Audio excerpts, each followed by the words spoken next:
From Ticker, you're watching She's the Boss. Here's Jules Brooke. Hi and welcome to She's the Boss. My name is Jules Brooke. I am the founder of Handle Your Own PR, and this show is all about female founders and women doing amazing things in business. Now, my two guests today are fabulous. I can't wait to introduce them. I have Anoushka Gungadin, who is always speaking about the future of work, cultural intelligence and inclusive leadership specialist with a keen interest in emerging economies. She's the founder of Global CQ and the recently appointed CEO of the Australia-India Chamber of Commerce. That's a lot of accolades. And my other guest is Brenda Thomson, who's the founder of Better Business for Good and the Better Business Challenge. She is on a mission to change the stats that you probably have heard, about 60% of businesses failing in the first 3 years. And I have to say, in my experience, that has been closer to 90%, or the stats that I've had a look. So welcome, Anoushka and Brenda. Thank Hello. you. It's fantastic to have you here. Now, before we start, I want to have a little rant, which I'm trying to do at the beginning of each of the shows, and it's one that I've talked about with you two, so I'll do my bit and then I'm going to ask you what you think.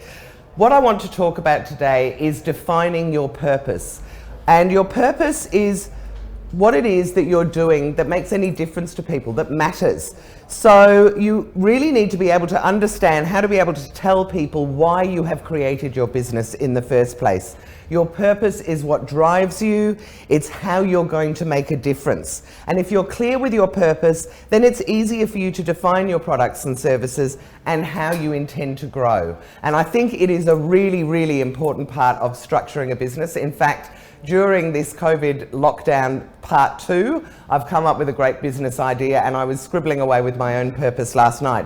But let me ask Anoushka and Brenda about their purposes and how they think the importance of it. So let me start with you, Anoushka. Do you think it's important that a business has a purpose? Absolutely, and probably now more so than before. And you know, in many cases, businesses have been using purpose, writing it down and forgetting about it. As we move into this new era, which is really shifting from just being very profit-led, purpose is a way to engage talent, stakeholders, as well as consumer. And I think if you can align your personal purpose with your business purpose, you know, then it's a really sweet spot. So I think purpose will be a lot more important and not in just a fluffy way. I couldn't agree with you more, actually, and I think particularly for younger people, the purpose is everything when it comes to businesses. What are your thoughts, Brenda, around I guess, defining your purpose at the beginning of your business? Yeah, and I was just nodding as Anoushka was saying about aligning your personal purpose with your business purpose. Yeah. I think, though, it's really, really challenging at the beginning of your business to sometimes to do that. Yeah. Because it really does depend on why you went into business in the first place. And I think that a lot of people now maybe are sort of caught in, I need to do something. Maybe I'm going to go start a business, or I want to escape from something I hate, so I'm going to go start a business. And maybe at those points, their personal reason for doing it isn't really yet fully aligned with what's really going to what really drives and motivates them. And until you hit that alignment, I think it can be really, really challenging. And I think it can take a long time.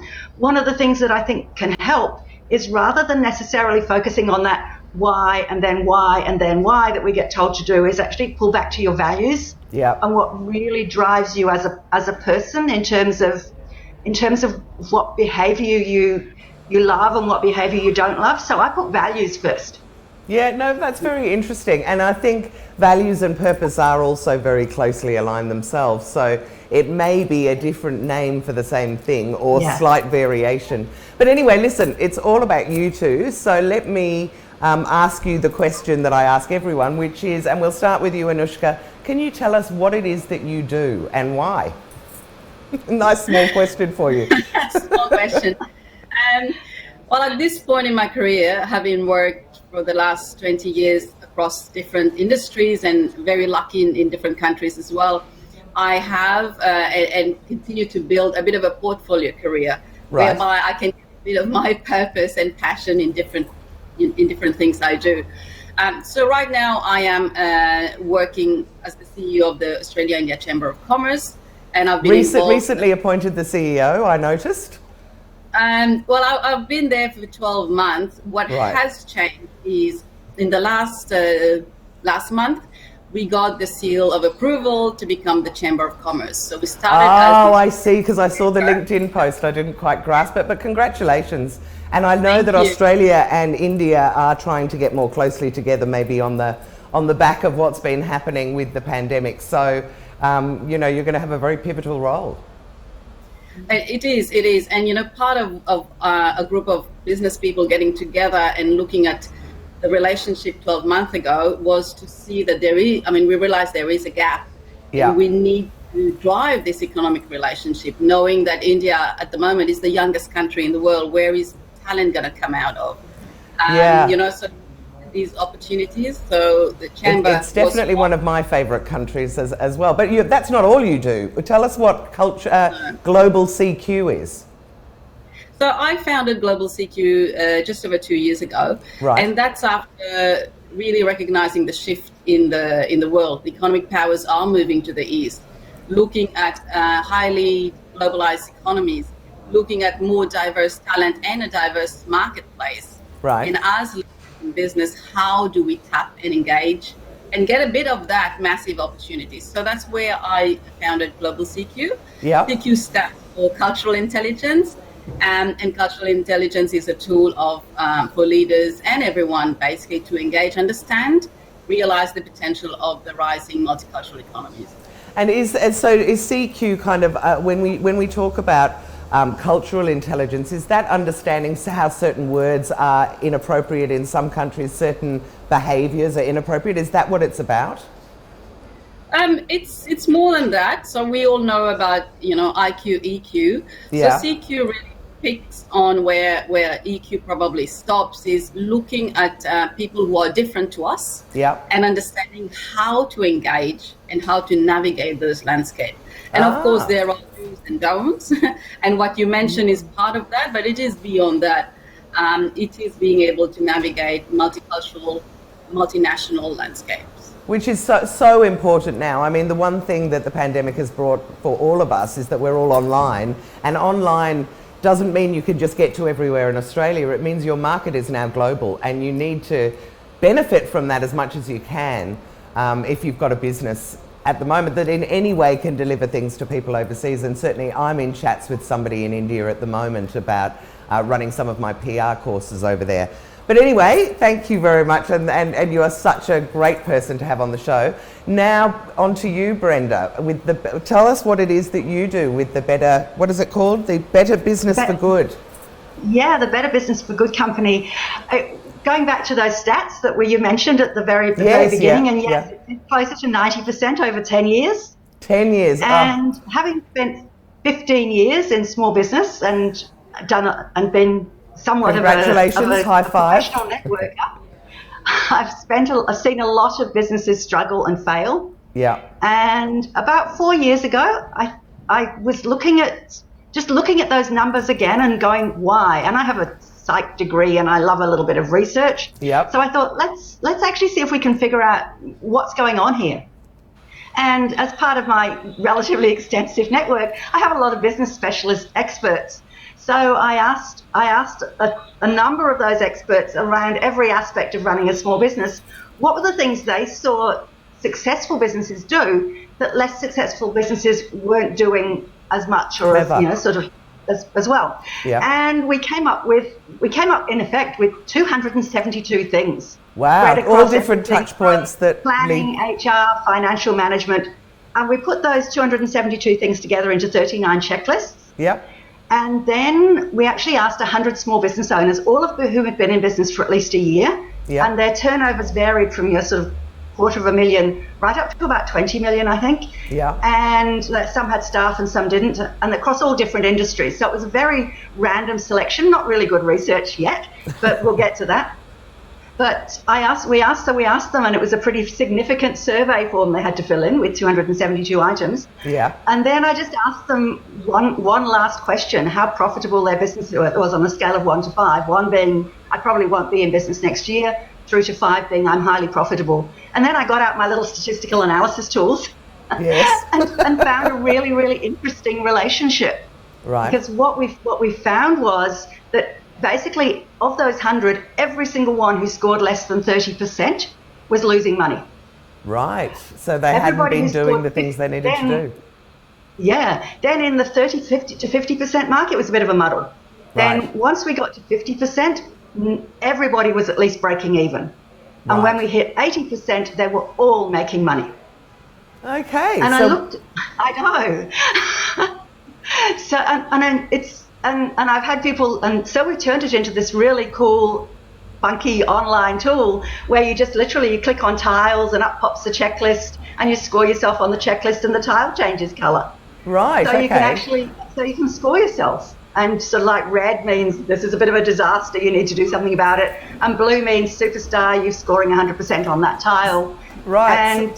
So Brenda, when you say better business for good, is the for good about keeping your business going for a long time, or is there a sort of a social benefit to this as well? That's the really cool thing, and this is where some of my purpose is, because I never saw myself as being a business owner. Right. I probably would have been far more likely, right through to sort of 15 years ago when I actually started my business, I would have been far more likely to be in the social enterprise, in the social support space. Yep. I've done research into dyslexia. I'm that kind of, I really love, what drives me is making a difference.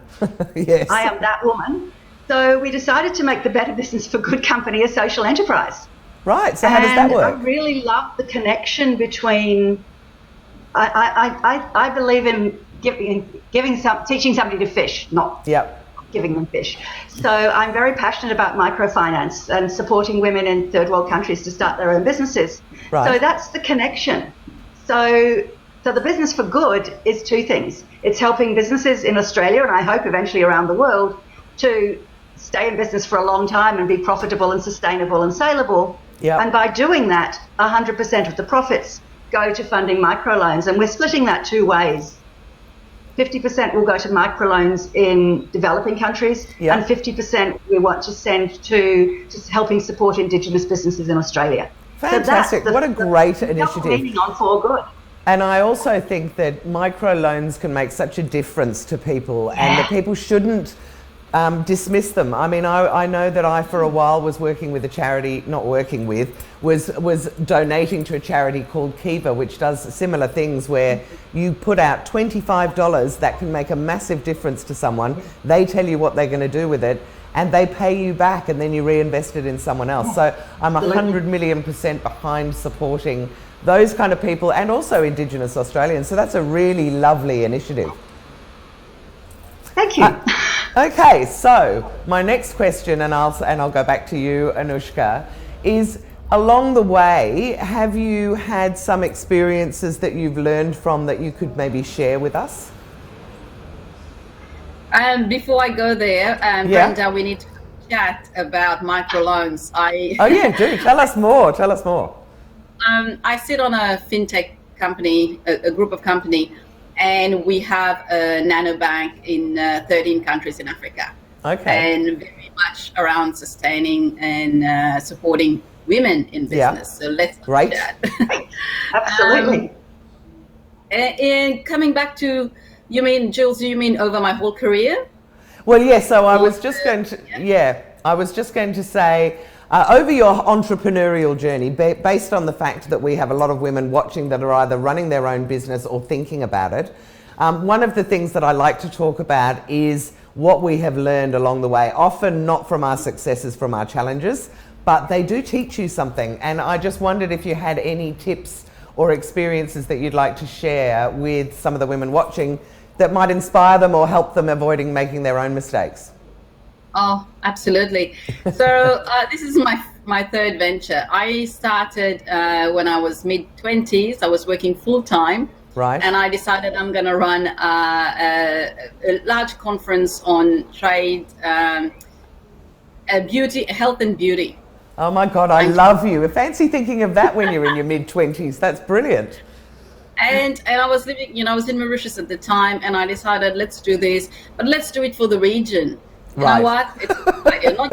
Don't think small, think big.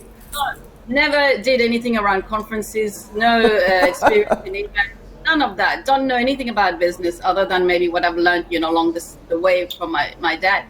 And so went on that, got 4 partners, and we took on a large project. And without realizing, I had disrupted an industry that had only 2 players in terms of conferences. And the learnings from that, I remember overnight getting a gray hair then because it's a huge project. So I've learned a lot from that. It was successful because it was over 3 days. People came. We had buses coming to it, new routes, all of that. But it was a massive financial burden. It was so big. So stressful. Very stressful in the lead up, filling all the spaces and paying all our bills. Everything was big. I think for me, the big learning there is, yes, do think big, but also make sure you can stack up. Don't take so much on that everything else can crumble. Right. So in hindsight, are you saying that you took on this big project and everything else that you were working on just had to get left because it was so big? No, I kept going with my full-time work and all of that. And, and I was living at home and, I didn't have to worry how my clothes got clean, where food was coming. So I had all of that covered. Done. But in terms of just the mental space, it's a huge project.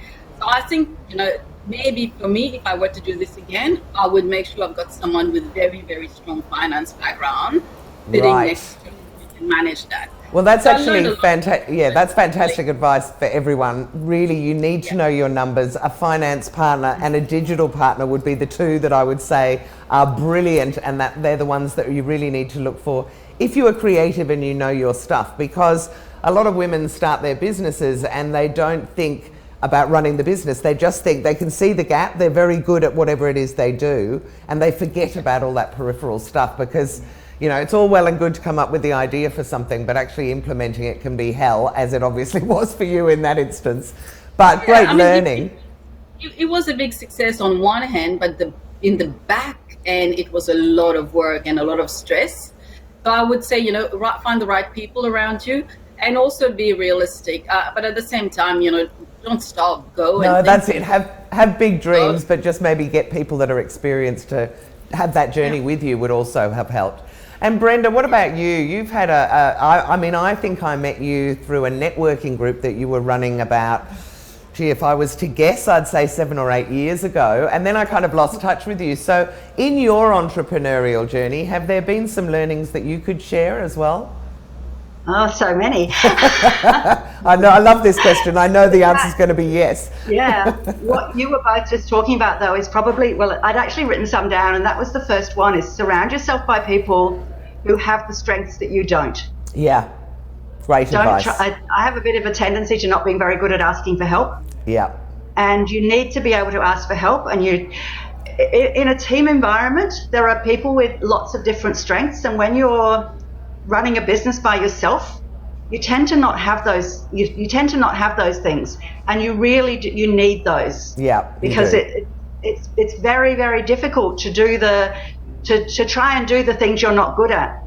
I think that's something really that I good. learned, at age 60-something, we've got how many 60-something, is I used to always think, okay, if you're not good at something, you need to learn to get good at it. Right. And so you'd push and you'd push and you'd push. My philosophy now is if you're not good at something, go find somebody else who is and work on what you're good at. I think that's a really, really good thing to say, and it's really good advice because having a collaborative team of people that want to go with you also makes a big difference to just your strength of purpose and your drive being able to actually make it happen. And that great story, which women do a lot of, which is I'll learn how to do it and I'll do it myself, it is feasible only up to a certain stage, when at some stage you're going to go, I can't do everything. And I think I had a really great moment a couple of years ago where someone said to me, none of the big multinational, multi-billion-dollar companies are run by one person. With one person, you cannot get the growth that you need. So, the more people you can have on that journey, the more likely you are to succeed. Have you got another quick tip for us, Brenda, before we're very close to the end, so... Perhaps about planning, because there's a saying, if you fail to plan, you're planning to fail. But I find a lot of people are really resistant to actually writing that plan because at the beginning you don't know what it's going to look like. Yeah. So you have to be willing to guess, and then you have to be willing to keep changing and changing and changing and changing, because it's not going to it's not going to look anything like what you started off with by the time you get to the end of it. But that's okay. So do you think, sorry, and I got my timings all wrong, so we've got plenty of time. So now let me ask you, do you think it's really important that you do write a business plan, even though it's going to change? What benefits do you think that brings? Yes. I think there's some different perspectives on business plans. When I used to do a lot of speaking and training on networking, and I would one of the things I'd ask a room was, who's got a business plan? And you'd sort of get, maybe a quarter of the room would put their hand up. Yes. And then I'd say, well, not, who's actually looked at it in the last month? And then you might get one, get one or two people in the room who've looked at it. Yeah. And I think that's because people see a business plan as that thing you wrote for the bank. Right. That big, long-term rather than writing it for yourself. It really doesn't have any meaning in reality. What I'm really talking about is your action plan. Right. So it has to start with the long-term vision, and then it has to come back to this year, and then it has to come back to the next 3 months, and then it has to come back to this month, and then it has to come back to this week. Right, My business it's has those been the baby most steps that successful lead since up I've actually started looking at this week every week. Yes, great advice. That's really good advice. Not leave it in the drawer. And write one in the first place, because I think a lot of women don't necessarily write them, and I do think that is slightly more female than male, from anecdotally anyway, when I go to talk with business women, I find that. Do you think the same, Anoushka?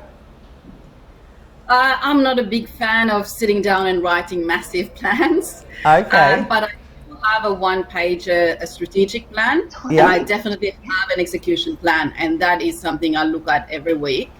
Right. And and something I learn and grow. And this time around in my business, the first thing I did was set up an advisory board, and this is where I could also bring people together every time we meet. This is almost like the guiding light. Well, so let's just touch on that. Brilliant let's advice, assume Anoushka. Brilliant advice. It is. Anoushka, let's just assume people don't know what an advisory board is, because I think in entrepreneur land we all do, but not necessarily people outside of that. Can you explain what an advisory board is and why you should have one, or the benefits of having one? I think there's some school of thoughts about it that don't, it might take away. But for me, I set it up looking at where my gaps are, and I didn't want to go and become good at everything. So I knew that very, very well. Right. And I wanted to also have the diverse thoughts around whatever we were creating. And to be honest, Global CQ started somewhere else and was something else. It was started really as Global Enterprising Women. So we were going to only focus on women. Okay. And then expanded, because my work is not just women, it's more on that, leadership around this modern time. Yeah. So that's where it started. So the people I brought on board was for my own accountability, and that's what my board does. Yeah. To get different perspective, and also I got different people with different skill sets. Someone was very good at that operational, get your numbers, 2 things, let's do that. Someone else is good around building community. Yeah. Someone else maybe, more around who we should be talking to. So making sure I had those elements, and then we met every month, and it kept me accountable. So with an advisory board, do you pay those people, or are they doing you the favour? And how often? I was going to say how often. I think you just said once a month. Yeah, and I think all of that varies. I have been on advisory boards where I get paid, and others where I don't. Yes. So I think what's important is, for me, was to make sure that when I brought everyone in, I shared why. And often, in my experience now, I would invest in the person rather than the idea. And this is what I got from my advisory board. Yeah. And also being very respectful that whether you're paying or not paying, this is a commitment. Yes. You need to, make sure you respect the person who's giving you their time, even if you're paying, Yeah, I 100% agree. And I often think that there are very successful people out there that do want to give back, who've reached a certain point in their life and they're like, I'm up for doing a couple of hours a month if it's going to help someone. So one of the things that I would suggest people do, and you can have people within your networks as well, but if there's someone that you really admire that maybe is just sort of up there a little bit higher, don't be shy to at least go and ask them if they would be interested in being on your advisory board, or if they've even got time to give you an hour for a cup of coffee and a chat, or a Zoom call as it is nowadays. But I think that's really important. Did you have are they all people from within your network, or did you actually reach out to some people that you really admire as well? Mostly people I know. Okay. So I've got a very good, and I do admire all of them. Amazing. Yeah. And I knew I was going to learn. And I think, the other thing that part of my conversation was also, this is what I need now, knowing that in 6 months you might need another set of skill. In 12 months you need a different set of skills. So, having all those conversations as well. So do it. For me, I did it and did it well. It was my sounding board, and I would not set up a business without that. Yeah, great advice. I know, Brenda, that certainly when I was doing things with you, which I think was your Connect network, it was almost like an advisory board. It was a whole afternoon once a month with the same sort of 10 or 15 people. Do you sort of espouse that kind of idea now, or are you a fan of advisory boards? Absolutely, yes, yeah. Perhaps you might call it, in that context, you might call it a mastermind. Yes, it's about other people helping you. One of the things about a really powerful mastermind is where everybody is bringing specific expertise across all the areas that you all need. Yeah. So it really makes it makes it an advisory board, but rather than being an advisory board just for one person, it becomes an advisory board for everybody. You're all advisory to each other. Yeah. Well, listen, girls, thank you so much for joining me today. I have loved chatting with you. I could easily chat for another half an hour, but unfortunately we're running out of time. So can you just tell people quickly where they can find you? Anoushka, what's the best way for people to get hold of you? LinkedIn is where I am. Okay, that's your home. And Brenda, what's the best way for people to get hold of you? LinkedIn is good, but BB and then the number 4G.co. Oh, great. Okay, there's a nice snappy, that's a really good domain. Well done. Thank you both so much for coming on the show today, and I will look forward to seeing what you're doing with both of your businesses, but I'm particularly interested in the Australia-India connection, Anoushka, so I'll be watching you closely. For those of you that have joined us for the first time today, I hope you've enjoyed it. She's the Boss is on every week, and I'm always interviewing incredible women. I'm so excited to speak to them. As part of She's the Boss as well, and particularly through the pandemic for anyone in Victoria, we run free Zoom lunches every Friday. You just need to go to she'stheboss.com.au and put your name down for the lunches, and you'll be sent a Zoom link every Friday. And it's all #NoAgenda, #NoPressure. So just come and have a chat with other female founders. We've also just launched our podcast, which is called She's the Boss Chats. It's available on every platform that you can find. And whereas with the show, I'm limited to only half an hour with 2 guests, on the podcast, I get an hour with each guest. So I can really be nosy and dig down into their entrepreneurial journey. And I hope you enjoy those interviews too. So until next week, I'll see you on She's the Boss next Thursday. Hey, good morning. Ticker's new breakfast show. Well, most of the time in the morning, I annoy people.